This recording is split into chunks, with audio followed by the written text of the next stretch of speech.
কর্কট রাশি, কর্কট লগ্ন, ক্যান্সার সাইনের জাতক জাতিকাদের ক্ষেত্রে 2025 সালে 6 এপ্রিল টু 12 এপ্রিল অর্থাৎ 6 এপ্রিল থেকে 12 এপ্রিল আগত একটি সপ্তাহ ঠিক কেমন অতিবাহিত হবে সে বিষয়ে প্রতিবেদনে আমরা বিস্তারিত আলোচনা করতে চলেছি। আলোচনাটি অত্যন্ত গুরুত্বপূর্ণ হবে, তার কারণ প্রথমত একটি দুটি দিনের নয়, কারণ একটি সপ্তাহের আলোচনা এটি। আর আপনাদের ভাগ্যস্থানে কিন্তু এ সপ্তাহে পঞ্চগ্রহী যোগ তৈরি হয়েছে। পিশাচযোগ, গ্রহণযোগ যেমন আছে, বুধাদিত্য লক্ষ্মীনারায়ণ রাজযোগও কিন্তু আছে। এর সাথে সাথে এই সপ্তাহটি অত্যন্ত আধ্যাত্মিক একটি সপ্তাহ, ঘটনাবহুল একটি সপ্তাহ। তার কারণ প্রথমত আপনারা এই সপ্তাহটির ঠিক আগের সপ্তাহেই কিন্তু শনির ঢাইয়া থেকে 2.5 বছর পর মুক্তি পেয়েছেন। সপ্তাহটির প্রথম দিন রবিবার আমরা রামনবমী পরিলক্ষিত করব, সোমবার বাসন্তী পূজার বিজয়া দশমী এবং মঙ্গলবার কামদা একাদশী, বৃহস্পতিবার মহাবীর জয়ন্তী এবং শনিবার হনুমান জয়ন্তী অর্থাৎ হনুমানজির নাম জপ ধ্যান আরাধনা করবার দিন। প্ল্যানেটারি ট্রানজিটের চার্ট ধরে, গ্রহগত গোচরের ছক ধরে আপনাদের জীবনের প্রতিটি ক্ষেত্র নিয়েই মোরলেস আলোচনা আমরা করতে চলেছি। স্কিপ না করে পুরোটাই শুনুন। পরিশেষে যেমন প্রতিকার নিয়ে আলোচনায় থাকি তেমনটি তো আছেই। আলোচনাটি ইন জেনারেল প্রেডিকশন হবে, অর্থাৎ এই পৃথিবীতে যতজন কর্কট রাশির জাতক জাতিকা আছেন তাদের প্রত্যেকের জন্য। আপনি যদি চান আপনার ব্যক্তিগত ন্যাটাল চার্ট বা জন্মছকের সাথে সাথে বর্তমান প্ল্যানেটারি ট্রানজিটের চার্ট বা গ্রহগত গোচরের ছক, নিউমারোলজি, সংখ্যাতত্ত্ববিদ্যা, বাস্তুশাস্ত্র, লাল কিতাব, কৃষ্ণমূর্তি পদ্ধতি, নারী অ্যাস্ট্রোলজি এ সব কিছুকে একসাথে কম্বাইন করিয়ে 100% অথেন্টিক পার্সোনাল বা ব্যক্তিগত গণনা এনি টাইম আমাদের দ্বারাই করাতেই পারেন। এর জন্য স্ক্রিনে আমরা নাম্বার দিয়ে থাকি। চাইলে ফেস টু ফেস যে কোনো শনিবার রবিবার অফিসে এসে সাক্ষাৎ করতে পারেন বা by phone any time consultancy আপনারা নিতেই পারেন। তো চলুন কথা না বাড়িয়ে আলোচনায় প্রবেশ করা যাক। কর্কট রাশি, কর্কট লগ্ন, ক্যান্সার সাইনের জাতক জাতিকারা কালপুরুষের রাশি চক্র অনুযায়ী চতুর্থতম রাশির আন্ডারে আপনারা পড়েন। আপনাদের রাশির অধিপতি চন্দ্র। আর স্ক্রিনে আপনারা যে চার্টটি দেখতে পাচ্ছেন এটি কিন্তু কর্কট রাশির জাতক জাতিকাদের 2025 সালের 6 এপ্রিল আপনাদের গ্রহগত গোচরের ছকটি কেমনটি দেখাবে। আপনাদের ফার্স্ট হাউসে 4 লেখা থাকলেও গুলিয়ে ফেলবেন না, এটিই কিন্তু আপনাদের ফার্স্ট হাউস। এখানে মঙ্গল চন্দ্রের সংযোগ থাকছে সপ্তাহটির শুরুতেই। কেতু পুরো সপ্তাহটি জুড়েই আপনাদের কিন্তু থার্ড হাউস সাহস পরাক্রমের ভাবেই গোচর করবে। সূর্য, বুধ, শুক্র, শনি, রাহু এই পঞ্চগ্রহী যোগ থাকছে আপনাদের ভাগ্যস্থানে। আর ভাগ্যস্থানে সূর্য বুধের বুধাদিত্য যোগ, সূর্য এবং শুক্রের শুক্রাদিত্য যোগ, সূর্য এবং রাহুর গ্রহণ যোগ, বুধ শুক্রের লক্ষ্মীনারায়ণ রাজযোগ, বুধ এবং রাহুর জড়ত্ব যোগ, শনি এবং রাহুর পিশাচ যোগ, এখানে শুক্র উচ্চস্থ এবং পঞ্চগ্রহী যোগ। তাহলে একাধিক সংযোগ কিন্তু আপনাদের পঞ্চমভাবে সংগঠিত হয়েছে, নবমভাবে সংগঠিত হয়েছে ভাগ্যস্থানে। বৃহস্পতি পুরো সপ্তাহটি জুড়েই কিন্তু আপনাদের লাভভাবেই গোচর করতে চলেছে।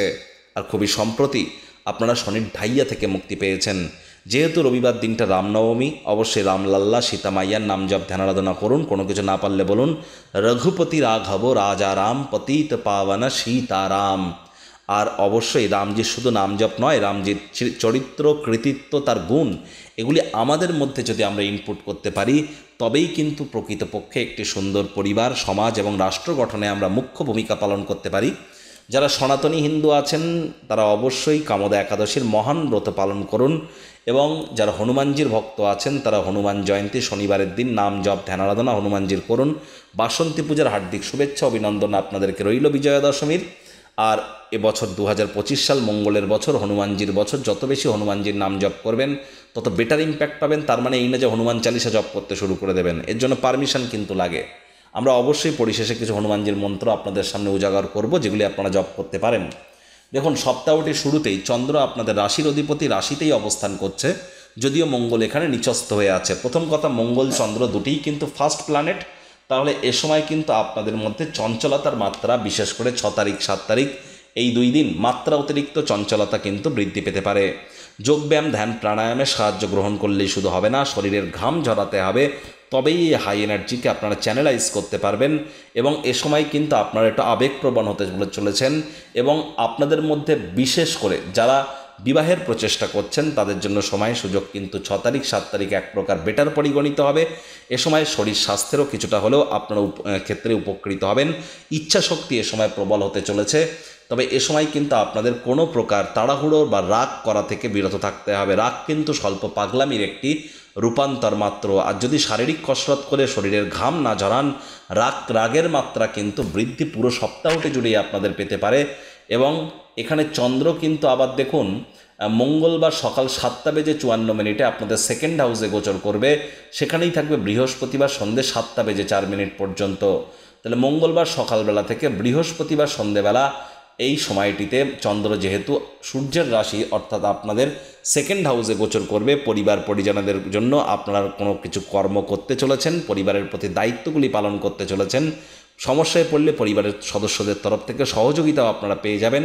আপনার অ্যাফেকশনেট নেচারের কারণে, child like attitude, sense of হিউমারের কারণে প্রশংসার পাত্রপাত্রীও হতে পারেন। ব্যাংকের ব্যালেন্স বৃদ্ধি করবার সুযোগ পাবেন।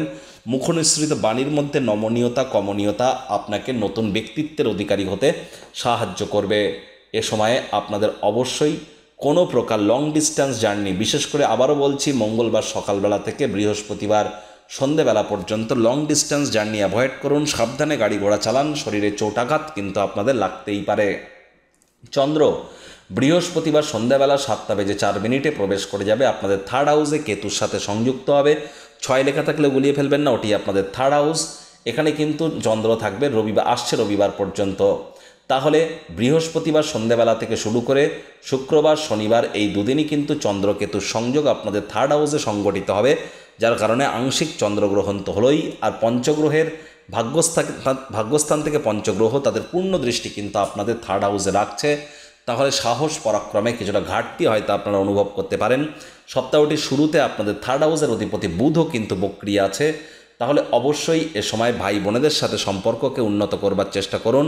ছোটোখাটো যাত্রা ভ্রমণ করলে সেখানে ইমিডিয়েট উপকৃত আপনারা নাও হতে পারেন। Online income, digital marketing, work from হোমের কাজ যারা করছেন তারা কিছুটা হলেও রিলিফ হয়তো পেতে পারেন। বন্ধুবান্ধবদের দিকে সজাগ দৃষ্টি বজায় রাখুন, তারা আপনাদেরকে প্রতারিত করতে পারে, সেখানে কিন্তু আপনারা ঠকেও যেতে পারেন। আর রাগকে তো কন্ট্রোল করতেই হবে। পিতার শরীর স্বাস্থ্যের দিকে নজর দিন, পিতার সাথে সম্পর্কের দিকে নজর দিন। নাতি নাতনিদেরকে হয়তো মিস করতে পারেন। তীর্থযাত্রা, তীর্থ ভ্রমণের সুযোগ পেলে হাতছাড়া করবেন না। কলেজ লাইফের পর হায়ার স্টাডিজ যারা করছেন মনোসংযোগ একটু বিঘ্নিত হতে পারে। ডেলি ইনকাম বৃদ্ধির সুযোগ আপনারা পেয়ে যাবেন, অবশ্যই সেখানে আপনারা লাভান্বিত হতে চলেছেন। মাত্রা অতিরিক্ত ফলস কনফিডেন্স কিন্তু কারোর জন্যই খুব একটি সুবিধাজনক নয়। বাইরের খাদ্য খাবার খেলেই কিন্তু পেটের সমস্যা, বদহজমের প্রবলেম বাড়তেই পারে। আলসেমি করলেই কিন্তু ক্ষতি। 2025-এর 18ই মে পর্যন্ত আপনাদেরকে অবশ্যই কঠোর কায়িক পরিশ্রম করতে হবে। প্রতিকার স্বরূপ আলোচনা করতে গিয়ে আপনাদের বলবো, স্ক্রিনে আপনারা দেখতে পাচ্ছেন হনুমানজির প্রণাম মন্ত্র, মনোজবং মারুত্তুল্য বেগং জিতেন্দ্রিয়ং বুদ্ধিমত্তম বরিষ্ঠম বাতাত্মজং বানরজিত মুখ্যং শ্রীরামদূতং শরণ্যম প্রপদ্যে। এটি আপনারা প্রত্যেক দিন স্নান করবার পর 108 বার করে জপ করুন। যদি না পারেন 21 বার বা 7 বার করে করুন। পঞ্চমুখী হনুমানজির একটি ছবি এনে বাড়ির দক্ষিণ দিক বা পূর্ব দিকের দেওয়ালে রেখে দিন। স্নান করবার পর ধূপ দেখিয়ে প্রথমে রাম লাল্লা সীতা মাইয়ার নাম জপ ধ্যান আরাধনা আপনারা করুন। তারপর হনুমানজির নাম জপ করুন এবং সবার শেষে তিনবার মুখ দিয়ে বলুন, নিজের নাম এবং গোত্র ধরে, নাম গোত্র ধরে 3 বার বলুন, সদা হরি চেরা, সদা হরি চেরা, দন্তস্ব দয়াকার সদা, হ রহস্যি হরি, চয়কার রয়াকার চেরা। এটি 3 বার বলুন নিজের নাম গোত্র ধরে, বলে হনুমানজির উদ্দেশ্যে নিজের মনস্কামনা জ্ঞাপন করে দিনটি শুরু করুন। অবশ্যই লাভান্বিত হবেন। মঙ্গলবার করে নিরামিষ খাদ্য খাবার খান, সোমবার করে নিরামিষ খান, এটি আপনাদেরকে উপকৃত করবে। যারা দীক্ষা নেননি ইমিডিয়েট দীক্ষা গ্রহণ করুন। বৃহস্পতিবার করে হলুদ রঙের বস্ত্র সামগ্রী পরিধান করবার চেষ্টা করুন এবং হনুমান মন্দিরে শনিবার দিন নাম জপ, নিজের নাম গোত্র ধরে পূজা দিতে ভুলবেন না। অবশ্যই নির্জলা উপবাস থেকে হনুমান মন্দিরে গিয়ে নিজের নাম গোত্র ধরে পুজো দেবেন, শনিবার দিন উপকৃত হবেন। তো বন্ধুরা, প্রতিবেদনটি আপনাদের ঠিক কেমন লাগলো? সুচিন্তিত মতামত আশা করি আপনারা নিচের কমেন্ট বক্সে লিখে জানাবেন। ভিডিওটি ভালো লাগলে একটি লাইক করতে ভুলবেন না। এই আশা রেখে আমি আমার বাণীকে এখানেই বিরাম প্রদান করছি। সংসারে অশান্তি, প্রেমে বাধা বা বিবাহে অনিশ্চয়তা, ব্যবসাতে ক্ষতি বা চাকরিতে ডামাডোল, অসুস্থতা, দুঃখ, দারিদ্রতা থেকে কিছুতেই রেহাই মিলছে না, পরীক্ষায় ফেল, তাহলে আর দেরি কেন? জীবনের যাবতীয় সমস্যার সমাধান করব আমরা। বাস্তুশাস্ত্র, সংখ্যাতত্ত্ববিদ্যা, লাল কিতাব, বৈদিক জ্যোতিষশাস্ত্র, কৃষ্ণমূর্তি প্রভৃতি পদ্ধতিতে জন্মছক বিচার করা হয়। প্রয়োজন অনুভব করলে স্ক্রিনে ফ্ল্যাশ হওয়া নম্বরে যোগাযোগ করতেই পারেন।